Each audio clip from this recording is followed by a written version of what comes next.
കണ്ടിട്ടൊരു chicken pakoda പോലെ തോന്നില്ലേ? എന്നാ ബാ നോക്കാം. നോക്കിയപ്പോൾ പുറത്താണെങ്കിൽ നല്ല മഴയും ചെറിയൊരു വിശപ്പും, ചെറുതല്ല ഒരു നല്ല വിശപ്പും ഉണ്ട്. പിന്നെ ഞാൻ തന്നെ അടുക്കളയിലോട്ട് കയറാമെന്ന് വിചാരിച്ചു. 2-3 സവാള എടുക്കുക, ചക്കച്ചക്ക അരിക. എന്ത് സുന്ദരമാണ് ഞാൻ ആ സവാള അരിഞ്ഞതെന്ന് കണ്ടില്ലേ സുഹൃത്തുക്കളെ?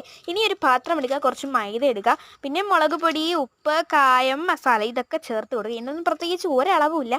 ഞാൻ ചോദിക്കും മതിയോ മതിയോ, അവളെ അമ്മ മതി മതി എന്ന് പറയും. അതായിരുന്നു ശരിക്കും നടന്നത്. ഈ മസാലയൊക്കെ ഞാൻ ആദ്യം എടുക്കുന്നുണ്ട്, ശരിക്കും അമ്മ തന്നെ കണ്ണ് തള്ളിപ്പോയി, കൊച്ചെ നീ എന്തുവായി കാണിക്കുന്നത്. പിന്നെ ഞാൻ പറഞ്ഞതുപോലെയൊക്കെ ചെയ്തു, അതുകൊണ്ട് പ്രത്യേകിച്ച് അളവൊന്നുമില്ല. ഇനി ഈ സവാളയും കൂടി ഇട്ട് എല്ലാം കൂടെ യോജിപ്പിച്ച് കൊടുക്കുക. വലിയ ഷോ കാണിക്കാൻ വേണ്ടി ബിസ്ക്കറ്റൊക്കെ ഇളക്കാൻ നോക്കിയായിരുന്നു, പക്ഷേ ഒത്തില്ല. മേജർ ആയതുമായി കൈ തന്നെ ലാസ്റ്റ് ഉപയോഗിക്കേണ്ടി വന്നു. ഇനി എണ്ണ ചൂടാക്കാൻ നമ്മുടെ ഉള്ളിയുടെ സംഭവത്തിന് ചെറിയ ചെറിയ പീസായിട്ട് അതിലോട്ട് ഇട്ട് പൊരിച്ചെടുക്കുക. നല്ല പണി മാത്രമേ ഉള്ളൂ. ഇതിന്റെ ഫുൾ ക്രെഡിറ്റ് ഒക്കെ എനിക്ക് മാത്രം ഉള്ളതാണ് കേട്ടോ. ഇത് പൊരിച്ച് ബൗളിലോട്ട് എടുത്തും ടേസ്റ്റ് നോക്കട്ടെ എന്ന് പറഞ്ഞ് ഓരോരുത്തരും ഓരോ വക എടുത്തുകൊണ്ട് പോയി. അവസാനം ബൗളും കാലി. പിന്നെ നമ്മളൊരു നിബന്ധന വെച്ച് പൊരിച്ച് തീരുന്നവരെ ഇനി ഓരോ വക ആരും എടുക്കാൻ പാടില്ല. അതുകൊണ്ട് ഇപ്പോൾ ബൗൾ നിറഞ്ഞു കാണുന്നു.